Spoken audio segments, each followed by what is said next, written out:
Good afternoon, everyone. Welcome to Cooper Hewitt, and welcome to this wonderful public program that we have. I'm Matilda McQuaid. I'm Deputy Director of Curatorial and Head of the Textiles Department, and one of the curators for the Scraps, Fashion, and Textiles and Creative Reuse exhibition. And you'll be hearing from my colleague and co-curator, Susan Brown, in a second. Just to let everyone know, this program is being live streamed. So in case you have friends or colleagues that couldn't make it tonight or couldn't get into the sold-out program, I encourage you to come back and visit our website very, very soon, and you can see it in its entirety. And also for those who, has everyone seen the exhibition? Yes. Okay, all right, if you want to see it again, you can go after, the museum is open till 9 tonight. That includes our shop too, where you can buy the catalog and lots of our things from the Scraps exhibition, so I encourage you to visit. I wanted to just extend a few thank yous because this exhibition couldn't have been possible without a few people and a few companies. One of them is Eileen Fisher, who was, from the very beginning, incredibly supportive in many, many different ways. The Kobe Foundation has been a great supporter of the textile department over the years, and they helped very much.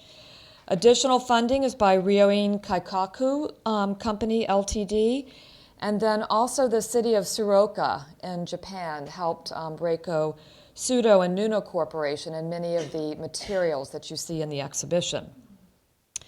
I also want to extend a big, big thank you to the education team, and especially Susanna Brown, who's head of our public programs, who makes all of these events possible, and it's a huge, huge effort on her behalf. So many thanks, Susanna. And so just to give you an overview of the format for the evening, I'm going to have Susan Brown, Associate Curator in Textiles, to come up and introduce the three speakers who are going to be speaking tonight very briefly, about 10 minutes. And then we're going to all come up, and I'm going to moderate a discussion with them for about a half an hour. And then we'll throw it open to the audience, so please jot down your questions and save them to the end, and please ask away. This is an incredible opportunity to have these three designers here, and we're really, really happy about it. So, Susan, come on up.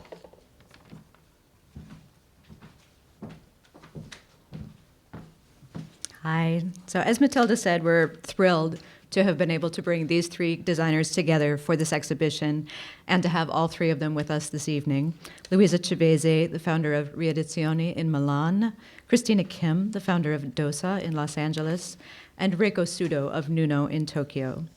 For all three of these women, recycling is at the very core of their design practice. Each is using pre-consumer waste to create beautiful and innovative products. But they're not merely salvaging waste. They are celebrating the intrinsic beauty of scraps. By using skilled handwork to add value to cast-off materials, they're providing meaningful work for artisans, preserving local textile traditions, and connecting to the long global history and tradition of textile reuse. First, we'll hear from Luisa Cevese. When she was the head of research at Mentero Setta, a silk weaving mill in Como, Italy, she became acutely aware of the huge amount of waste generated daily by the textile industry. So she developed a hybrid material which transforms textile waste into a durable, waterproof material by embedding it in polyurethane. She founded her fashion accessories brand in 1996, and today she's invited by companies around the world to work with their waste, including, coincidentally, Dosa and Nuno. Next, we'll hear from Christina Kim, who founded her fashion brand, Dosa, along with her mother in 1984. She works with artisans around the world to preserve local textile traditions and to provide sustainable livelihoods. Over the past 30 years, her design process has evolved to include a system-wide approach to reuse and recycling, including using cutting room waste to create new products. Widely recognized for her sustainable design practices, Christina was named by Time magazine as one of its Innovators of the Year in 2003 and received the Innovation in Craft Award from Aid to Artisans in 2006. And finally, we'll hear from Reiko Sudo. She founded Nuno along with Junichi Arai in 1984, and from the beginning, it has been considered one of the most innovative textile companies in the world. Cooper Hewitt started collecting Nuno's work in 1987. Nuno's textiles combine technology and handcraft in extraordinarily creative ways. Since 2008, Reiko has also served as an advisor to Muji on their recycling initiatives, Remuji. So first, please welcome Luisa Cevese.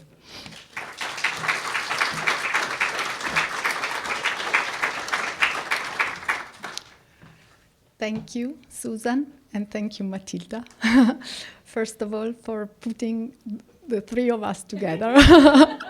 And thank you to everyone. I see lots of friends, very supportive friends. So we start.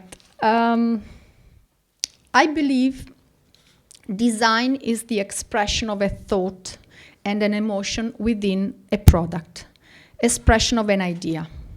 Design is also making choices and solving problems. I would like to introduce, in the limited time we have, 3 small projects beside a brief mention on the tabletop shown in the exhibit scraps. I would like to mention the large golden tabletop, which is part of the exhibition, because I think sometimes maybe I just wanted to make sure that there is one thing is not missing. So that we'll go with the first picture. The tabletop actually is made out of leftovers from the cut of the bags and the accessories we make. So it's a kind of a way we use to close our production cycle, which starts from scraps and gets to the very end. So I will show you some of the material, like in this case is paper, hashi paper. This very, very thin paper is used as a weft for Nishijin textiles, for obi. And sometimes when it's not perfect, the golden plating, then we get it as a discarded product for this wonderful company, Hoso, in Kyoto. As well as the selvages that they give us out of, weaving, also with this metallic paper. So selvages come out also in accessories. Is one of the classic from the beginning 20 years ago. And then we use also metallic yarn.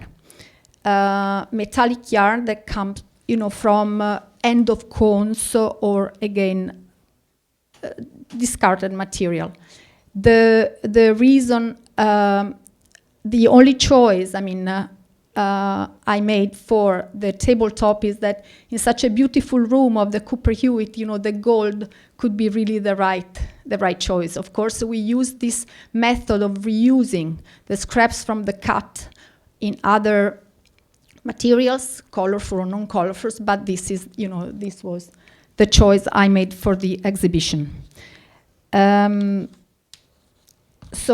the first real project I'd like to talk about is part of what Morimos used to call the Riedizioni speciali, more personal work. And it shows how a same material can give 3 different forms. Can give different forms, 3 in this case. I started from a border of a rug. I first decided to overdye it, which is a method that in war and difficult times people used to do to sort of refresh their clothing. And also it's very nice to see when you overdye a colorful material, how you get all the different shades from the colors below. Then I realized that when I was playing with this border, you can see there was some part of sort of coiled fringes. When I cut them, the color didn't really go deeply in the inside. So it sort of bloomed like a flower, this color coming out. And there, so I used it So this is the first piece out of the border. Then I started to play with it, and the color came out, and this is the result of these sort of blooming flowers. And then I took the little tails, which made a nice coma, sort of floating, but sort of fixed on the surface. I really try to alternate making and observing what I make and what happens in my hands, because that's a very, I think, useful way to be able to be surprised by what you're not expecting and create really something new. The second project I would like to show actually is not a very recent project, but because I starts from selvages, which is my main basic material, and this project was designed before I even knew about plastic technology. So we're talking about 25 years ago, when I was, as Susan said very precisely, in charge of the R&D department of a textile company. And so I saw this waste, I loved it, and I thought to take the silk part, only the silk selvages, and bring them back to fiber. So to create a sort of recycled, 100% recycled silk. The waste was consistent, so we could really use it as basic element. The selvages, I'm sorry, I have. So this is the material that came out. Brought into fiber, spun again into a fairly high twisted yarn, and wove as a plain weave, which I thought could be the purest. And the color was left as natural as possible, because we get all the colors from what was the starting. So I kept it as natural as possible. I have the richness of the chromatic components together with some metallic, because often in accessories and apparel, jacquard textile, there is lurex. So to give some variation, though, I thought actually this is also a felt we made. A felt which is obviously needle felted, not because silk doesn't have a property to felt, but so it was needle felted to have, in any case, an 100% silk felt. And then, in order to give a variety of a variation of colors, I decided to use natural linen and wool as weft. So this project. But the reason why I'd like to talk about this project, which I still like, even if it's very old, is because it's become current, because now it's in production, part of the Bodenner collection, and also because, and of course, since it's in production, we use the selvages. So it went back to the origin. So the last project that I'd like to mention is started from a full rug that a person didn't want to use any longer, and asked me to transform in our tables. So we do tables and tabletops. So I usually don't really cut a rug, but in this case I did it because I had an idea. And usually I use remnants, really worn out material. So a full cut, good quality, I don't like to cut as textiles. But in this case, I decided to do it because I imagine a multifunctional space. A rug for me is a definition of a living space, as much as a bag is a definition of movement and nomadic life. In this small space, you have a part which is the one sort of beige, which is more protected and functional.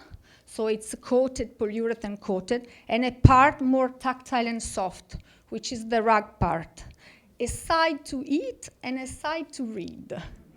I'm always interested in seeing if and how design can influence habits, people habits.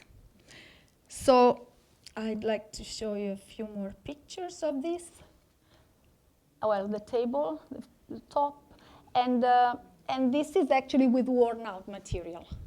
But same principle. This part is really like, you can wipe it off, and that part is more like to sort of sit and do what you need to do. Okay, as a conclusion and as a methodological premise, I would say, first we have a tradition to know, try to understand and respect. Then we have a moment with all the given possibilities, and in that moment we make our choices, free from the past and the future. Here comes the big value of handmade work, where you have a situation in the handwork, manual work, craft work, of concentration and relaxation at the same time, which is an ideal situation for the merging of an idea. I've always referred to the simple, often domestic and anonymous textile tradition that brings values important for me, relies on intuition, and is less corrupted from overthinking, overstructure, which are often an obstacle in the research of essentiality, simplicity, and unity. I think it's all.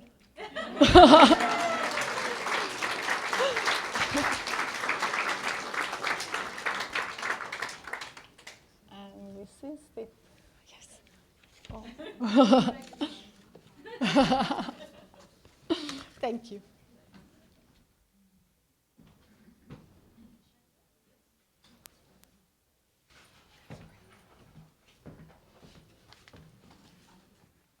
Hello, everyone.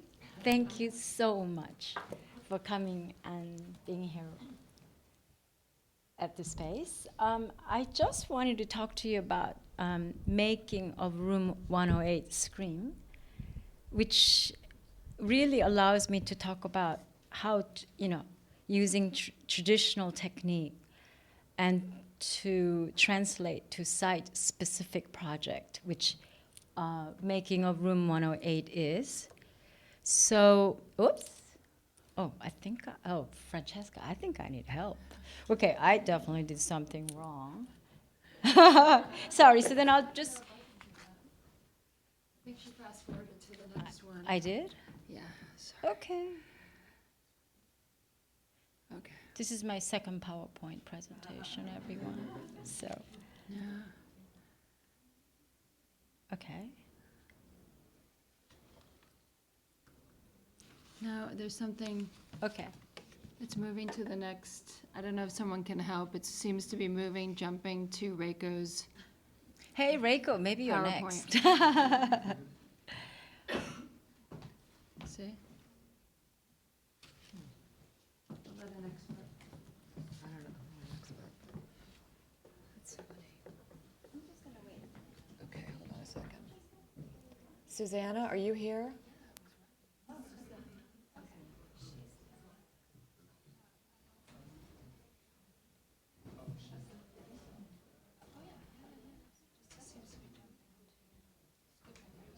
I'm wondering if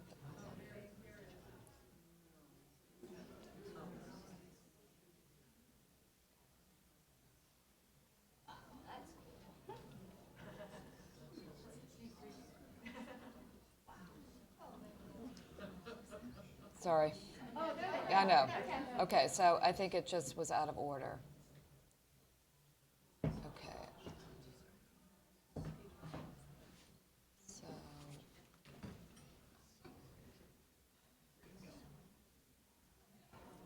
I think I finished my talking. sorry about this. Okay. How did that? Okay, wait. Sorry.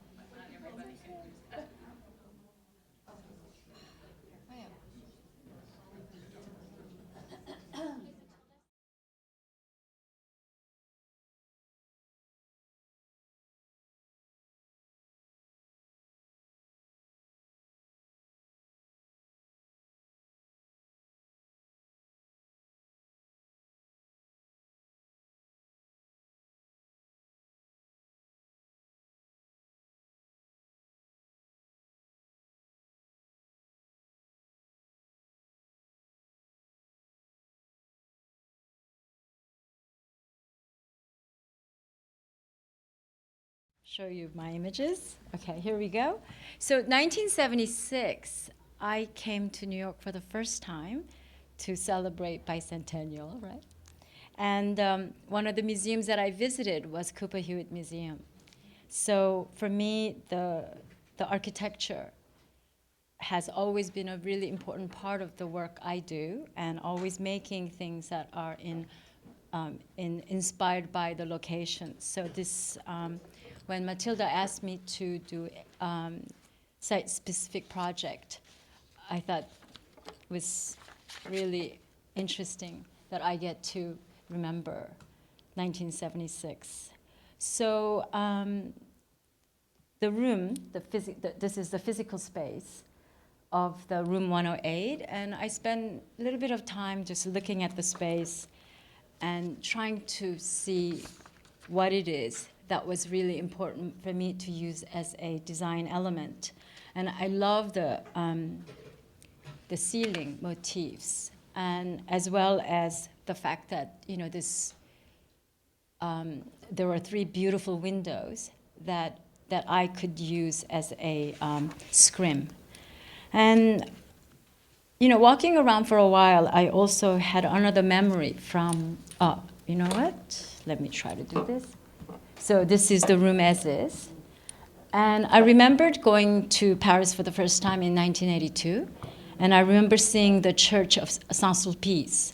And I just remembered something about the Church of the beauty of the stained glass windows. And somehow I felt like I could connect the architectural detail of the room, as well as the color and the geometric design of the Saint-Sulpice, to create a piece that created a new kind of combined effort. So in October, here we go.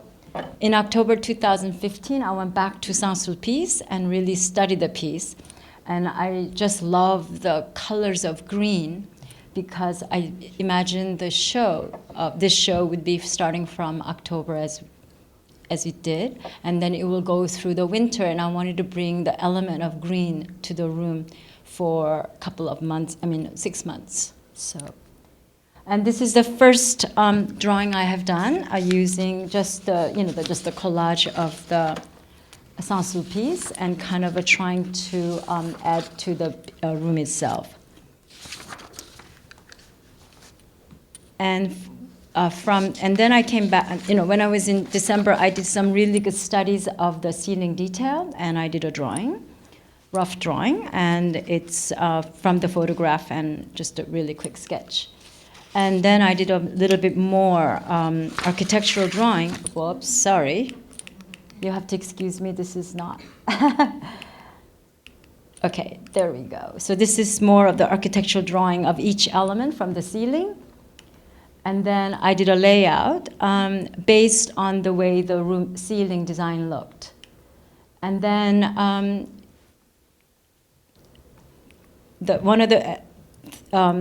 so when I walked around the Cooper Hewitt, I also noticed the color of the garden was very beautiful, and I wanted to bring in garden to the room, and it also allowed me to play with this lovely detail that we use, which is called tickety. And tickety is just basically a dot embroidery. And also, you know, I know that a lot of textile pieces, when you have it inside the room, at times the colors only look from inside, but not necessarily from outside. So I thought of an idea to have one applique, which will be on inside the room, but the tickety, which are these bright colors, will be on outside. So it will not have right or the wrong, but it will have colors looking good from both sides. And so then I did an actual size drawing based on the scale of the window. And I also wanted to add some medallion designs, and then kind of comparing the proportion of the medallion design versus the tickety design. And then after kind of looking at the proportions, I went on full scale, and these were what you were looking at. And I also realized there were 3 panels, and the center panel was much greater. And I wanted to make sure that these motifs appeared to be same. So the center panel is about 10% larger than the motifs of the right and left. Am I okay? Or you can't? Great, I'm just going to Great. And then I did a drawing that is a little bit more complete layout and based on the size of the windows. And I start collecting all the instructions and sizes. And this is basically the drawings that I do for the design to be worked out. And this is for the larger one in the center. And generally, I do so much better in full scale. So on Saturdays and Sundays in our downtown LA factory, when nobody's there, I just take over the factory and go in full scale. So this is a full scale drawing, just the layout of one of the windows. And then I was starting to do background color studies, and the colors that I was really wanting to create was that the background would be the color of the ceiling, silver color. If you go to the room, you'll see that, as well as the background color of the Saint-Sulpice Church. And so I'm just trying to work the colors, and the next 5 different saris that I've used are the colors for the background. And then also trying to balance the colors for the background. There are 3 drawings that I've done. These are the 2 small windows, and this is the center large window. And then I started working on Saturday, and this works with me in India.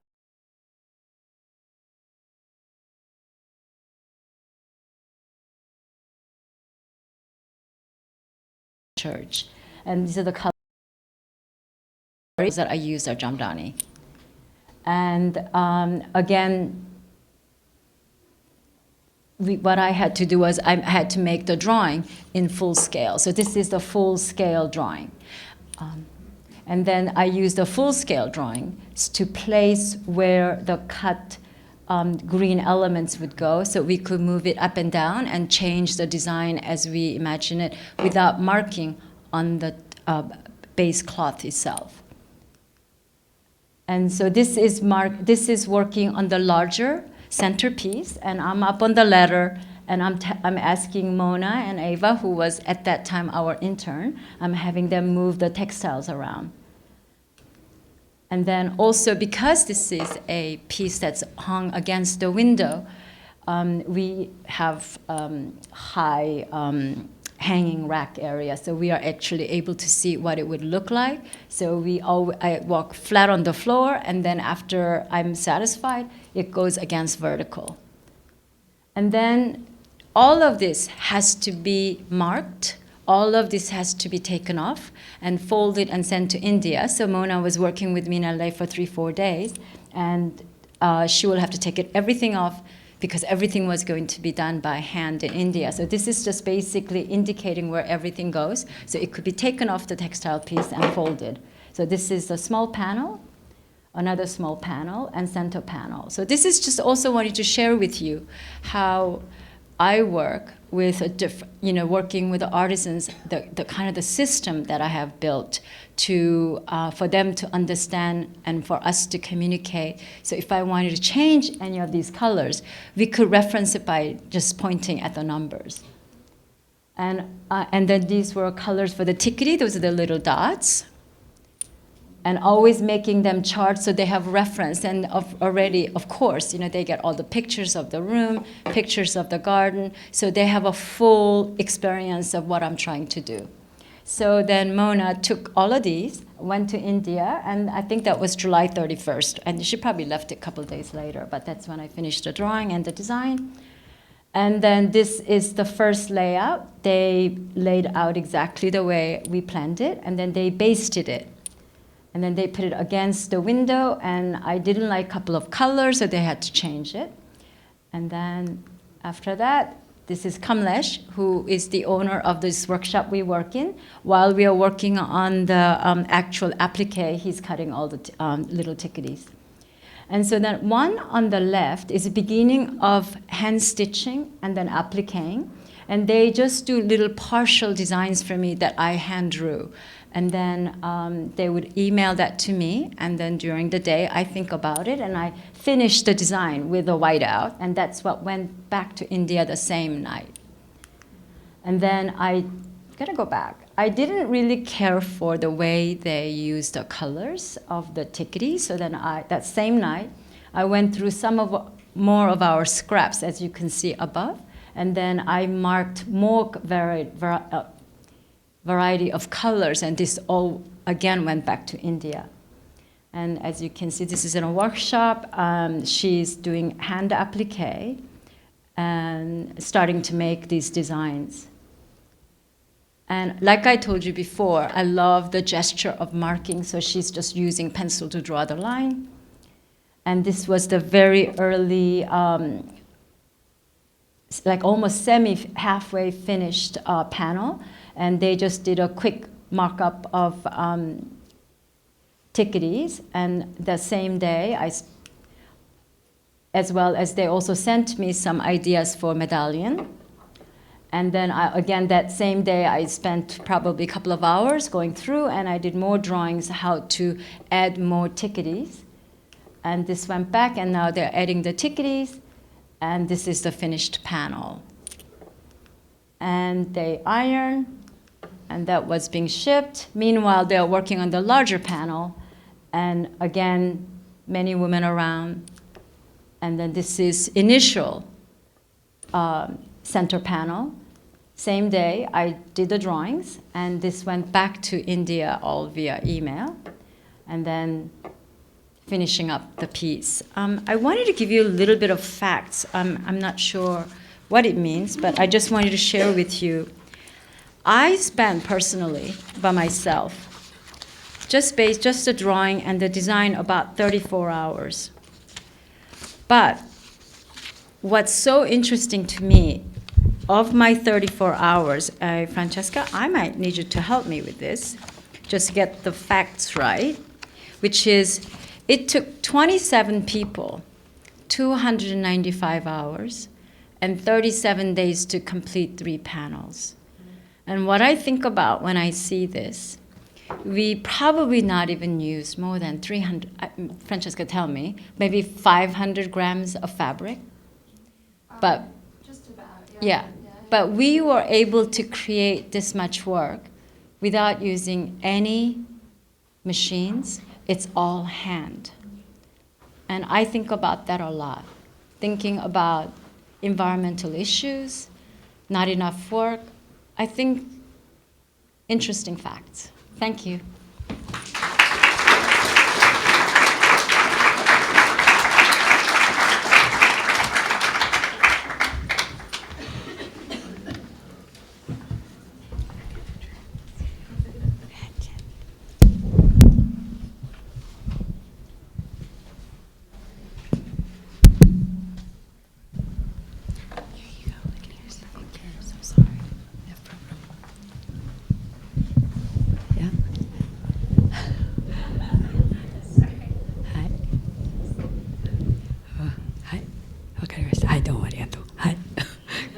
Konbanwa. Hello. I'm Reiko Sudo from Tokyo. Thank you for coming today. It's really, really wonderful to have you all here. And I'm very, very pleased and honored to be here as well. And together with Christina in Los Angeles and Luisa in Milan, since the 1980s, we have been gathering and reusing scraps, each in her own country, to create new design, each in her own field. So when Matilda and Cara told me about plans for this scraps exhibition, I thought, yes, finally, a chance to bring finding and reusing into the spotlight. We are all overwhelmed, overjoyed to be here. I run a textile company called Nuno. We work with 50 local weaving and dyeing workshops all over Japan. So far, we've created almost 2,500 different textiles. Japan's traditional main three fibers are hemp, silk, and cotton. In that order, the earliest remains of woven Shina hemp fiber found at Tsuruoka, Yamagata, date back some 15,000 years to the Jomon era. Silk is thought to have come from the Asian continent around the 2nd century BC. It used to be raised and woven everywhere, but now only 2 production centers are left in the country. 70% of Japanese silk comes from Usui Seishi North. Between the late 19th century Meiji era and early 20th century Showa era, Japan was the #1 exporter of silk in the world, but export fell after the 1929 market crash, and the cheaper silk from other Asian countries, primarily China, flooded the world market. The demand for Japanese,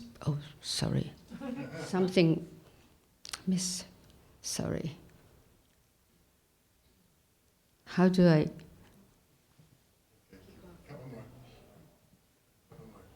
Yeah, sorry. Super high tech. Yeah, I think it's strange. How do I move? Yeah. Okay, yes. Okay, and next, yes. Okay. So this is the raw silk. Tsuruoka reading mill made up, and normally like raw silk thickness is 3 denier, which is like 20% or 30%, but our hair is like 25 denier. So one silkworm split 3 denier. So normally we gathering 9 cocoons. So 9 by 3, so 27 denier yarn will be used for kimono.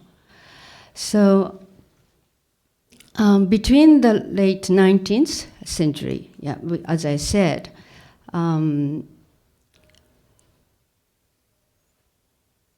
so what's strange?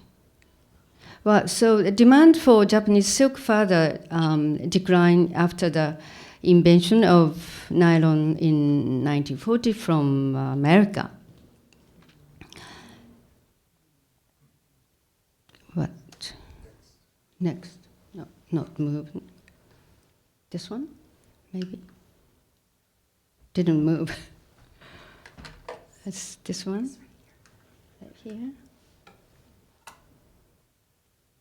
No, it didn't move. No.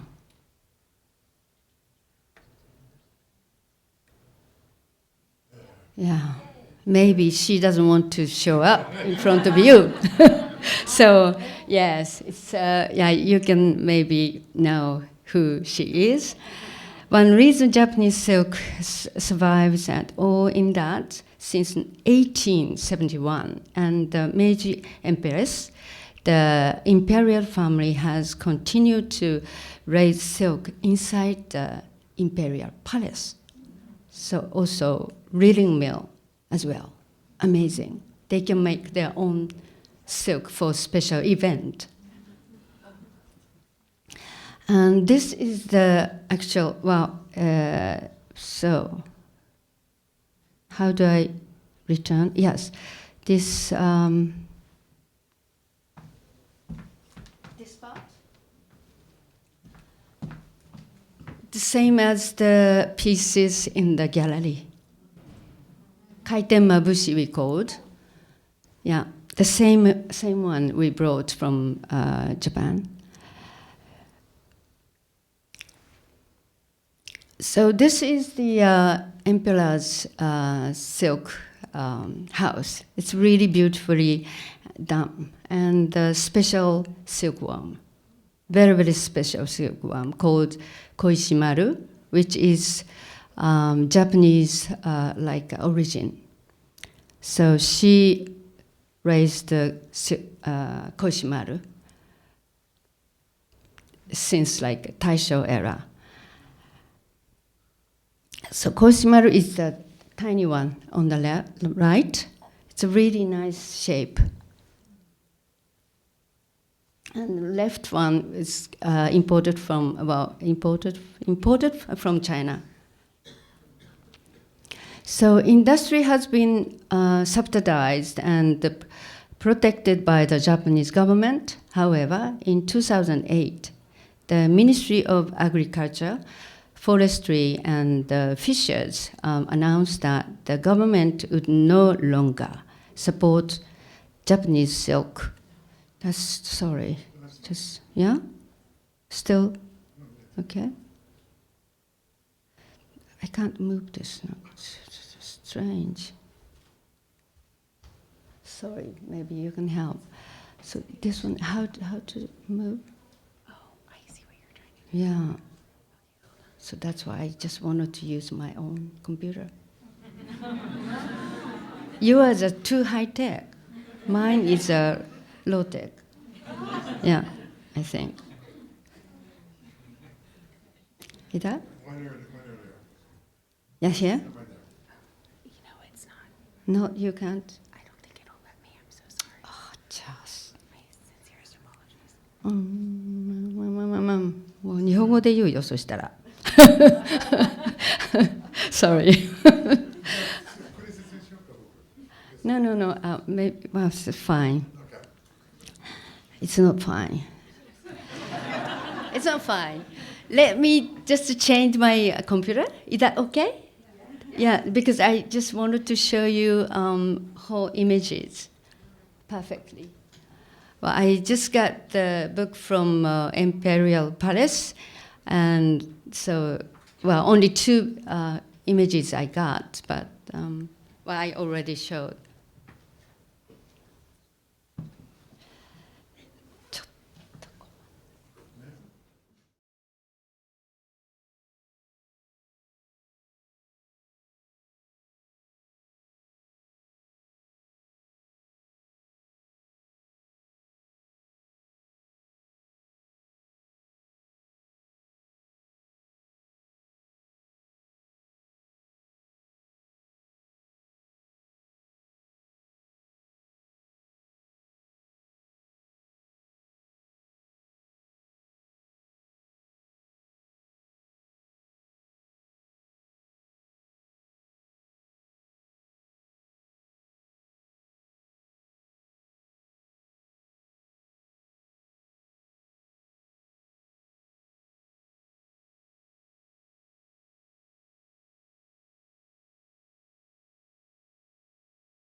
sorry.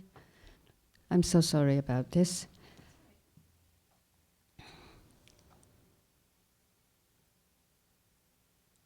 So, 2008, yes, the minister decided to stop help, like Japanese silk industry. So in the last ditch effort to survive the Tsuruoka Silk Corporation, an association of Tsuruoka silk production facilities came to me to try and save their industry, because government decided to not support anymore for silk industry in 5 years time. So that means 2014 will be completely no support. So through this request I received from Tsuruoka city, but they believe maybe design will save the problem, solve the problem. But ironically, it turns out to be the creative use of scraps rather than design that saved them. So this is the kibiso, which we brought from Tsuruoka. When I visited Tsuruoka, I noticed piles of silk cocoon waste discarded in a reeling mill. Kibiso is a tough outermost skin of the cocoon, the very first fiber excreted by the silkworm for protection to thick and rough and the sight.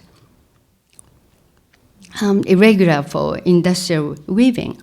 It was love at first, and I was captivated and immediately felt inspired to do something with these scraps. I took some home and right away began experimenting with the material. An average thickness of 5,000 denier. The application for the material seemed very limited. At first, we asked retired women from the silk reeling mill to weave and knit it by hand. They created a variety of kibiso products, including hand-woven fabric that was sent to Milan to create the bags for the Hunting World global brand, and had a hand crochet by retired women.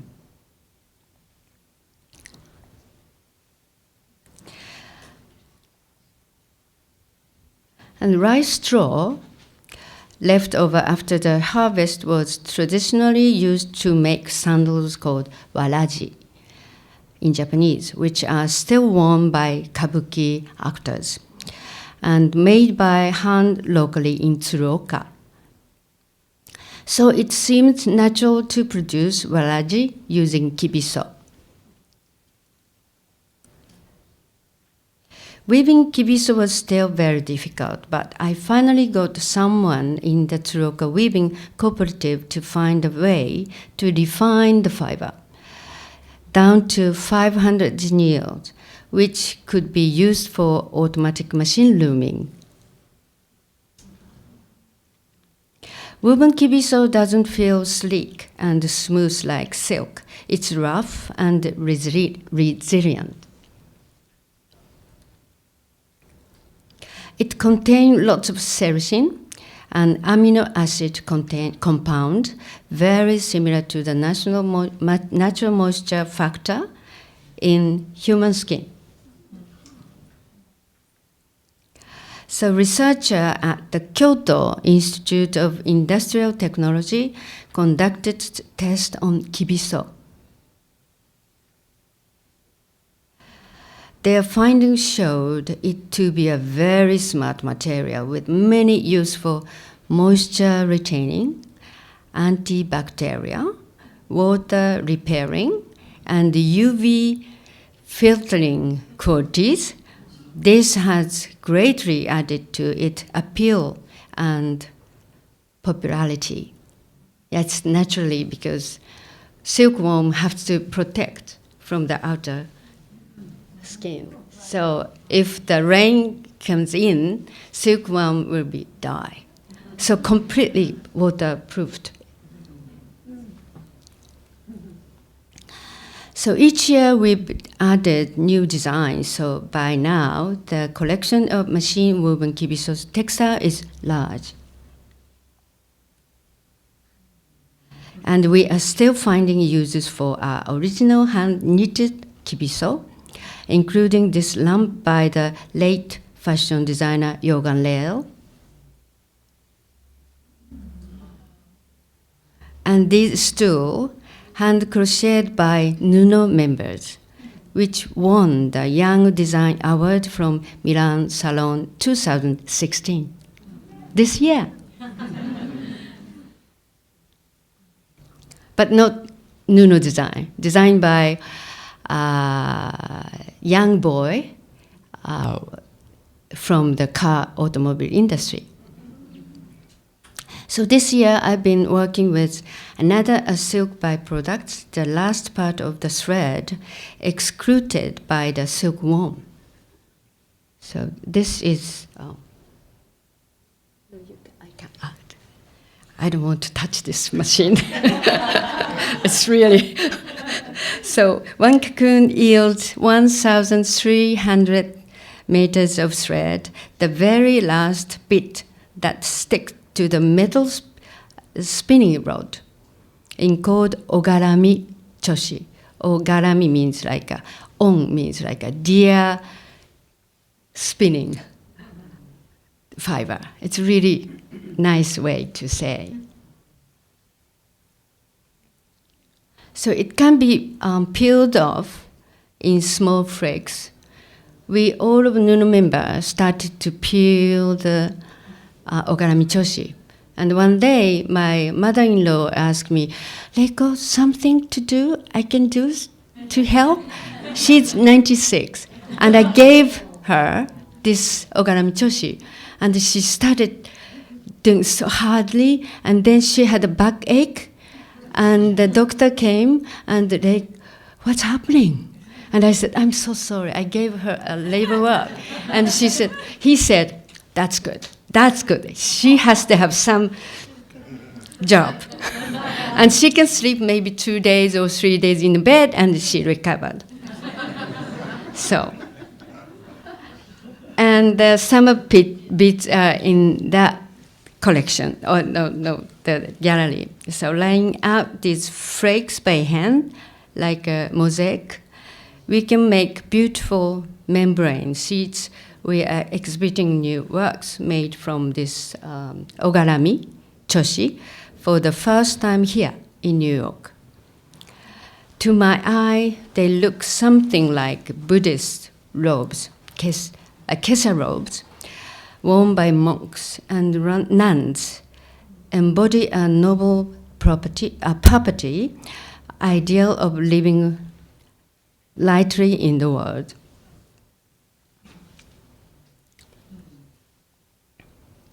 According to Buddhist tradition, when the Sakya prince renounced the palace to speak and answer to human suffering, they begged for food, wearing rags, scavenged from rubbish, pile and ditches, even from crematorian grounds. Yeah, crematorian grounds. The scraps of clothes were then washed and pieced together into rectangular clothes to just cover the body, then dyed with tree roots and bark. In one sermon, the Buddha taught, never waste what has been given. Do not discard even the smallest scraps of cloth that can still be used.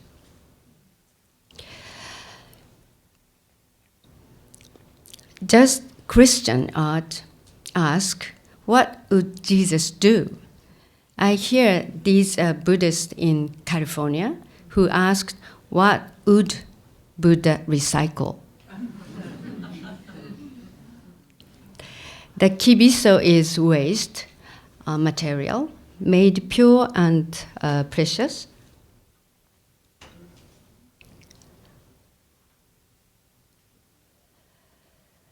The patchwork pattern of the robes also came from Buddha's teaching when he told his disciples to arrange their begging laid out in squares and strips like the field.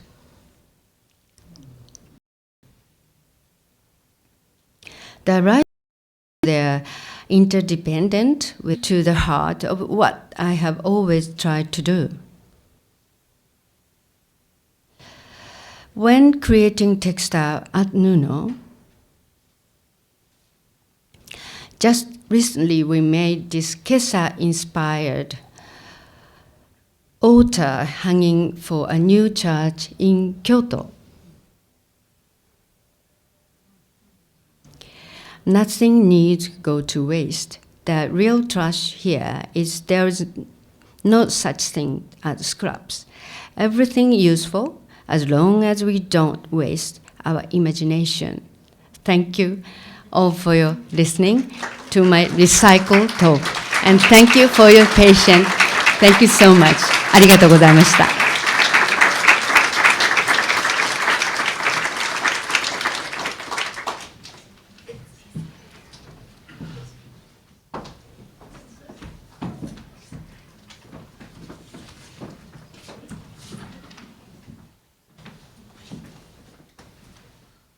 Thank you, and I apologize for the technology. I'm sorry. No. Anyway, that's over.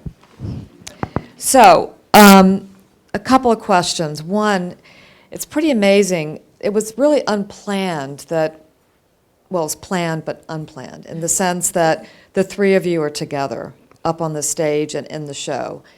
And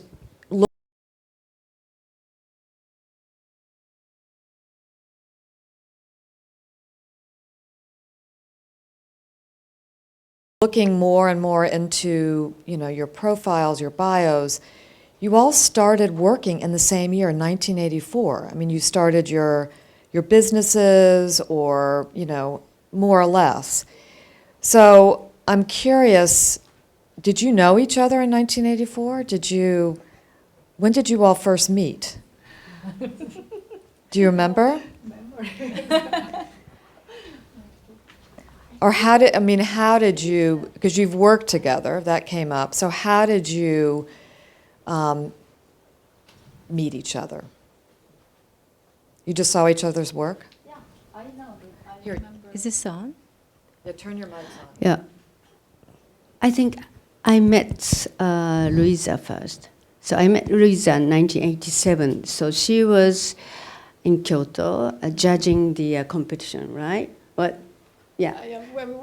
I'm sorry. No, So, it's okay. yeah. And Junichi Arai was one of the judge. No? Maybe not. I think I met you in your store. Really? Sorry. Really?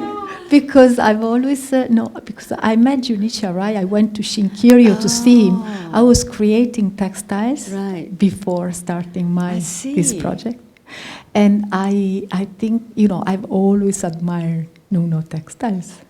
So I think I went to Kyoto to be a judge in a competition, Nishijin, but Junichi Arai was not there. Oh, sorry. It's okay. But I met you after.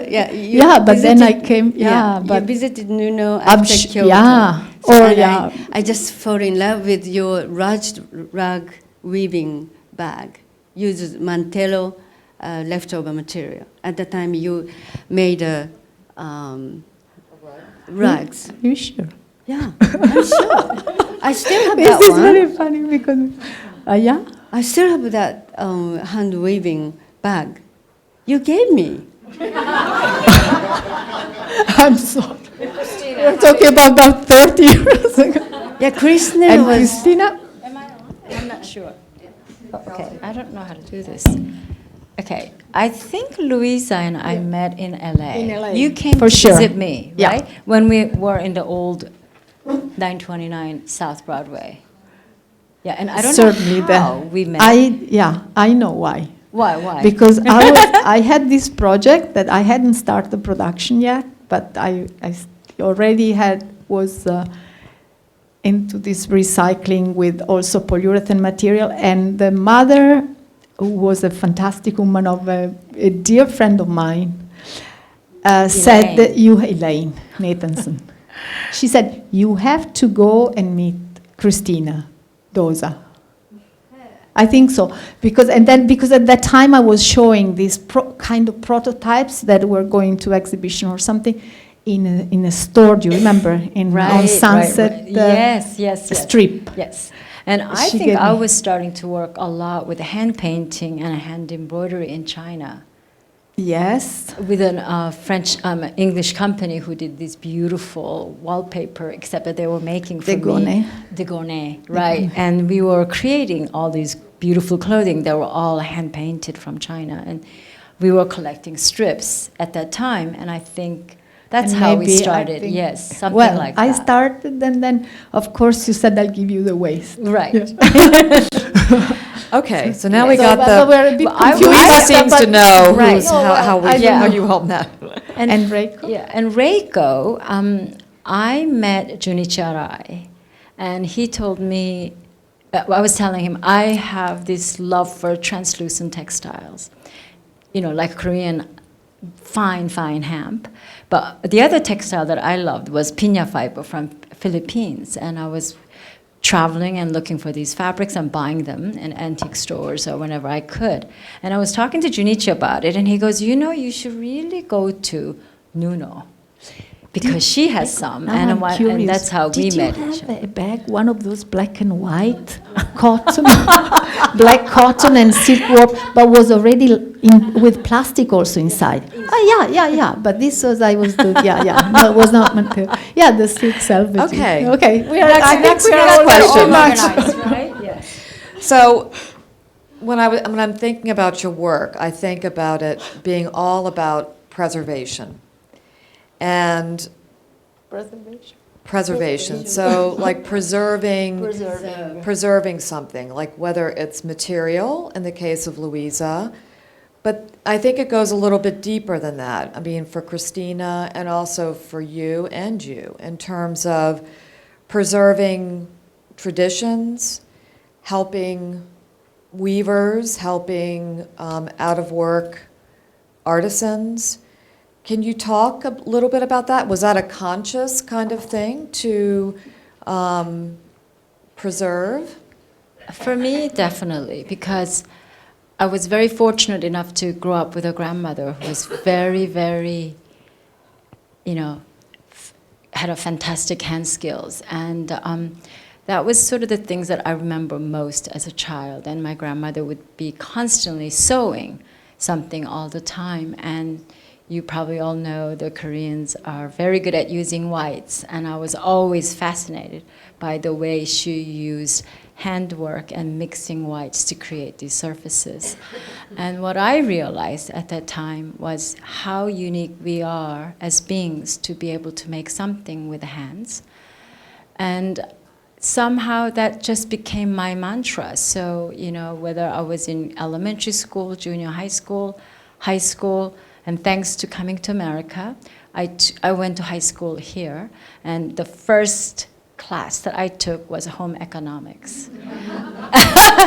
And I just loved it. I loved the fact that you didn't have to do academics, that you could actually go to school and learn to do some fun things. So I also associate handwork as fun and great way to be unique, because that's another thing that I realize. As much as I think the machines are great, speed is great, but what I love is the gesture of a hand and mark of a hand. Well, for me, it was a little different because, I was a weaver to start with. So I appreciate handwork, as I said, as a also as a way to have that full control and relaxation, as I was saying before, to sort of create. But, and I appreciate, of course, you know, and I'm really happy that handwork exists, but what I envisioned when I really knew about plastic technology, which was fascinating for me, from the, you know, from the written formula on the blackboard. So it was kind of funny, because I saw that formula, that complex symmetry, and I just thought it was a fabric. So I started to, you know, I really used plastic, which is usually used to make shapes, you know, molded into shapes, as a unifier, as a sort of a modern felt. So in fact, I wanted to sort of, that's why I say tradition for me is very important as methodology, as values, but then, you know, being in a Western country, I thought, I envisioned the possibility to have a textile, and then eventually a product, which was hybrid, which was exactly, you know, expression of the time being between, with the feel of a handmade, but with the functionality and the possibility of production of a Western country. So even you know, designing is also, you have to think about marketing in a way. I mean, you have to have the idea, the expression, as I said, of you know, a thought, an expression of an emotion, expression of, you know, it doesn't have to be, it expressed the present, but also I think it's important to consider design is a product for an audience, especially, you know, as it started, you know, was an industrial product for a larger audience. So here I could have a sort of an industrial, I mean, I could make big quantities with a very warm feel of an old blanket at the right price for a large audience, and one of a kind, which was also very sort of contemporary, if you can allow me this, because you know, more and more everybody was custom made, and so, and also not just that, but that meant that in the making, I mean, I use leftovers, which means I don't know how much I have of each material exactly, and then gave me the opportunity so to also use, I mean, labor, because there is a handwork involved, in a very sustainable way. You don't use a person as a machine, but a person have, to a certain extent, given certain boundaries, which are what define the design, can choose, can, you know, enjoy that moment, and that's the value of it, of the product that comes out, is the enjoyment. So maybe I'm just going too wide now. But no, but I think, in terms of what you're saying, it's almost preserving the authenticity, preserving the creativity exactly. of the people who preserving that values, right, in a more, for me, was like I saw the possibility of doing in a more contemporary. I mean, where we are now, right? Where we are. And for Reiko, I know you don't really know what preserve means, but it's like it's protecting, it's keeping it alive. Okay. And what I think of in terms of what you're preserving, I mean, there's a number of things that you preserve in your work, specifically with the kibiso, but it's actually keeping that silk industry meaningful and giving it a new life, and in a way that's preserving the silk industry. And I'm curious what, in terms of Tsuruoka, how is that affecting that city? Is it continuing to produce silk, or is it, is the preservation going to continue to happen even though the government doesn't support it? Or do you think it has a very short life? Actually, when we started to use kibiso, and kibiso is becoming so popular now. So that's why artists came to kibiso and tried to get material, because material didn't really recognize before we started to use. Originally, they cut the kibiso, and they didn't really have a long fiber. So, but when we started to use kibiso, the system got been changed and becoming just one kind of a thread. So many things happening. And luckily, Minister of Trade Industry decided to help, because otherwise, farmer will be gone, and mulberry tree didn't need, and the worker and everything will be gone. And Gunma Prefecture, this has supported by kimono industry, but Tsuruoka is like a younger, or like children of Gunma. They learned all the technique from Gunma when Meiji started. So all the samurai becoming, well, they said they changed the sword to farming. So that was the like slogan, and they wanted to be a silk specialist, and they sent people to Gunma and China, and they tried to get their own way, and they made a wider width, which means they can export to Europe and America, and they are kind of they do their business. I think there are so many things we could do, I think. And museum shop, there's the Muji corner, and they just started reclaimed wool. So that also really special in Japan, because we Japanese has no wool, nothing, no sheep at all. No. Sheep. They can't survive with this humid climate, unfortunately. Yeah, wool. So wool is a very precious, and of course Momoyama era, which like Shogun started to wear red Russia vest as a symbol of money or symbol of power. So it's really important for Japanese. So that background, we have a fantastic recyclable system.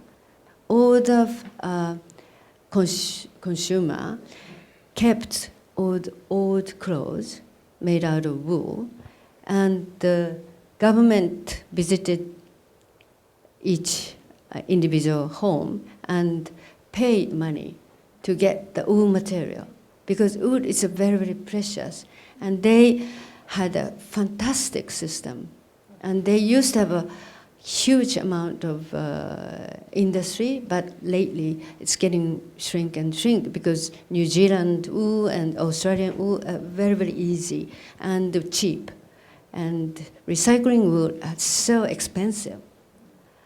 But it's amazingly, your people who visited museum, they really loved that idea, and they really and there is a huge reading machine, but if we stop doing recycling wool, then the machine will be gone. So, and Muji agreed to support them. It's not the easy thing, because it's easy just to getting a new, yes, because much cheaper than, and people are amazing. They just touched the things and immediately felt, oh, this has the cashmere and cashmere box. And this has some acrylic, and it's a rubbish. Yeah. And the 100% wool and yellow, red, blue and purple. It's amazing. It's really, really incredible. So I think that's, you conclude. No, Can I I'm, say just yes, one yeah, thing? yeah, go ahead. Because just one thing, I think the three of us, yeah, we have regenerated material, and with the silk here, Prato, of course, is strategic, but it's considered, because of course it's a very short fiber, so it's considered kind of low quality, which is in a way it is, but I think that the three of us, what we really preserved is the tradition of recycling. Because at the end, that's the tradition. I always thought, I mean, people were never throwing anything away, and they were always doing patchworks, rugs, and everything. So basically, trying to maintain that tradition, not specifically maybe a way, but in a different way, but to sort of say, okay, we have, I mean, for me, when I first was in that big industry, I saw there was an amount of waste, could be like basic element. I mean, why do you have to throw that away? You can use it. I liked it. That was the motion, not thinking about so much recycling at that time. But was there, I liked it, why not using it? So that I think that all of us sort of maintain that tradition, preserve that method, no? I think it's a great way to conclude this discussion for now, because I'm sorry, we're short on time, so I want to throw it open to the audience for questions too. So Susanna's going to pass around a mic, so please speak into the mic so everyone can hear. First question. Thanks so much. It's wonderful to see your work all juxtaposed. My name is Lila Weiss, and I'm a big fan of Reiko Sudo since long ago, and became acquainted with your work through her shop. And it's just exciting. I think there's a kind of layering and back and forth and reuse and mutual inspiration that seems to come from the community of designers too, that's so exciting, especially in an industry where there have often been so many secrets. And it seems like there's a kind of welcoming of collaboration that's very exciting with unknown pasts and even contemporary colleagues. So thank you for offering that model. And I was really struck, first of all, by Christina Kim's work with the layering and the translucency, thinking about poljaki, the Korean applique patchwork, and then you mentioned the bast fibers. And then seeing the three talks together today, I noticed that seems to really be so much a part of all of the works that are upstairs, that you're seeing layers that are like layers of fiber, but also of time and of use. And I'm just wondering how directly those influenced your work.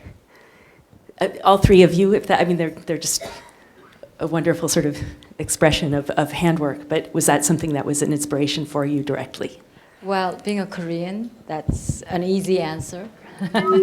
Well, the pojagi and the loving the translucency brings a very beautiful place where you could use scraps, but as well as fabrics that are damaged, as well as some of the fabrics that are too thin. So by layering, it allows you to strengthen the fiber, and it also allows you to give a different, because I'm a clothing designer, so in order to make clothing, it has to have a certain kind of movement. So by layering, stitching, you can really recreate shapes that are not able to do when the fabric is single layer. And you could also, in some cases, to give shapes that you may not see it, but by layering, you could, if you know sewing, you could dart it by sewing it in slightly different tensions. By hand stitching the darts, it allows you to do things that you're not even aware of. So, sometimes, when you put dosa garment on the floor, it may not sit flat because of that reason. And I think the patchwork really allows you to explore that area.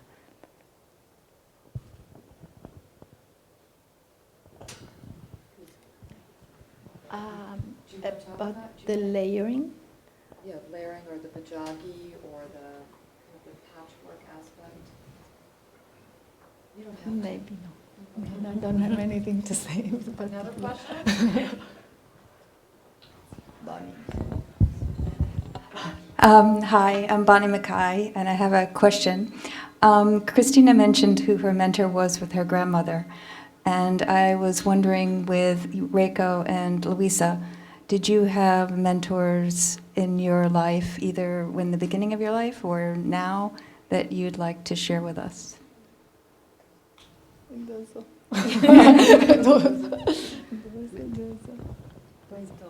mentors.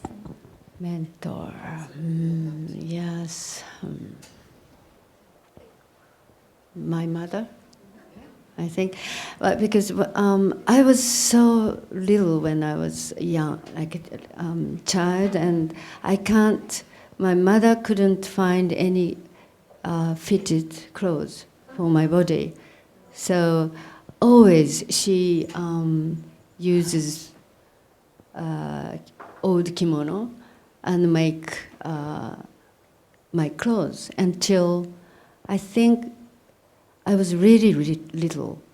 And my mother and father are so worried. Maybe she had some disease or something like that. And they sent to me like Red Cross hospital, like a special hospital, but didn't have any problem. But so I think, yes, my mother. And she made my clothes all the time. And when I was born, 1953, Christian Dior came to Japan. And she got the strong like influence.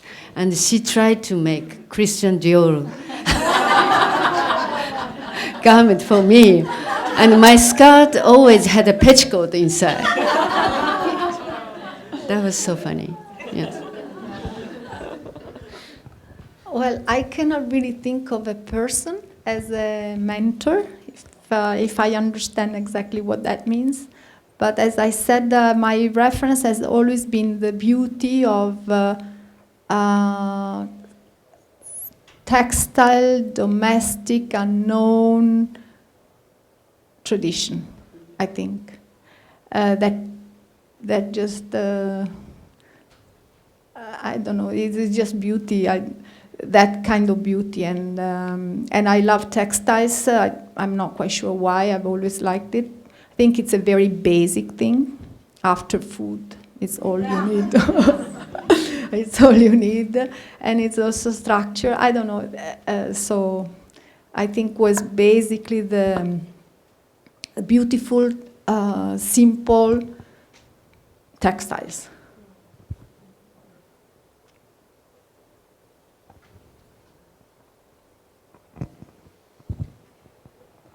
Hi, I'm Tanvi, and thank you so much for the beautiful talk, and I'm really happy to be here. I'm a textile designer from India, and I'm currently studying design for social innovation. And so my question is, when you talk about preservation of tradition, like the jamdani or hand applique or embroidery, what I've noticed is that the next generation of these artisans is not very keen to continue. And so how do you deal with, have you encountered that in your work, and how do you look at tradition and preserving tradition from the point of view of the artisans, whether it's as beautiful for them as it is for us users? And how do you, what do you do about preserving traditions from the point of view of the people making it? That seems like that's directed at me. Too much. Okay. Well, I think besides my grandmother, I think traveling and different cultures has been one of the keys of my design career. And for me as a designer, first I try to understand where I am at and what the skills are. So the first thing I try to do is I try to learn the technique and the skills. And through that process, you are working and having a dialogue with the artisans. And they start to teach you. And so it's not even about going forward and coming up with the new ideas. It is to create this human relationship where you open up to have a dialogue. And I think that's one thing that I found working in just the same fabric. For example, like Jamdani is a very good example, where I've been working with that fabric for over 15 years to understand that actual which is sorry, and that they have no same pattern, perhaps the color, and then also taking the applique your is for them to see different things so they could open up their vision to create what they want to do. So what I see in India is that they're developing their own vocabulary of design and color senses and patterns based on what they are experiencing now. But I also noticed that they have such a strong sense of quality, so the quality doesn't diminish. But the designs are changing, and I think it's a very good thing. I hope I answered your question. Yes. Can allow a short question? My name is Jonathan Evans, and I'm curious about the relationship to environmental issues that all of your work seems to dovetail with, but in fact in different ways. So the reuse is a big thing, but what, and maybe Luisa, this one, because you've dealt with more industrial processes, is there any bigger solution about reusing on a larger scale? It seems that there's kind of enough clothes in the world, but the fact is, will we stop making them because we can actually reuse on a larger scale fabrics that have already been created for a larger public? I'm sorry, John, I'm not quite sure that I understood your question. I mean, one thing about, I feel now about the fact, an environmental issue, if you want, is basically consume less. So at this point, because also having had a production for some time, you start to generate more and more. So I think it's very important to start thinking in that way. But I'm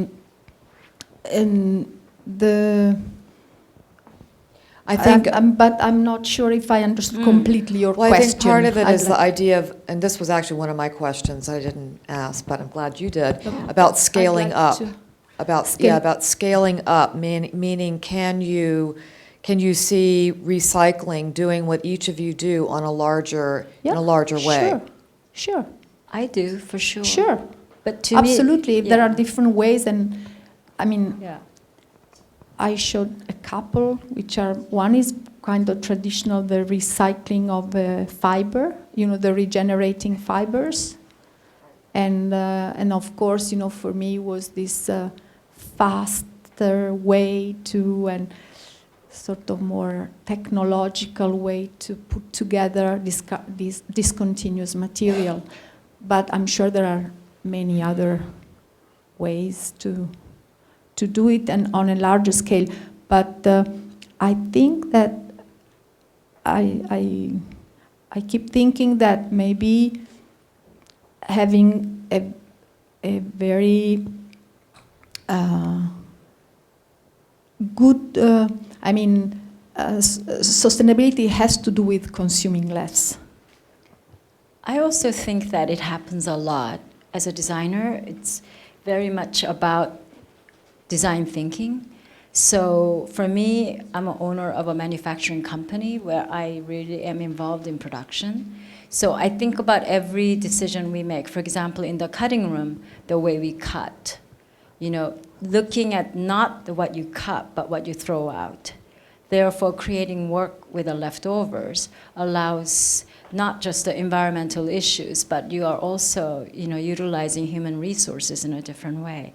So I definitely agree with Luisa. We need to consume less, But I also think we could do a lot as a designer. How do we design and how do we produce? And that's what I'm really interested in, pursuing it further. And just to give you an example, the upstairs, we made these velvet pillows. I don't know whether you've seen them. And I followed the system of watching and being involved in the cutting room and making. So the way we organized the fabric, we probably made about 25, 30 pillows. But we used the bojagi as a part of a design element. We produced, I think, about 25% more without tapping into natural resources, but able to create more end product as well as more work. Yeah, that's true. The design process is very important to have also less waste, or at least use the waste or reconsider, the use. So to close a production cycle is also part of, being considerate about leftovers. Thank you, Christina, Luisa, Reiko, for a wonderful evening. Thank you.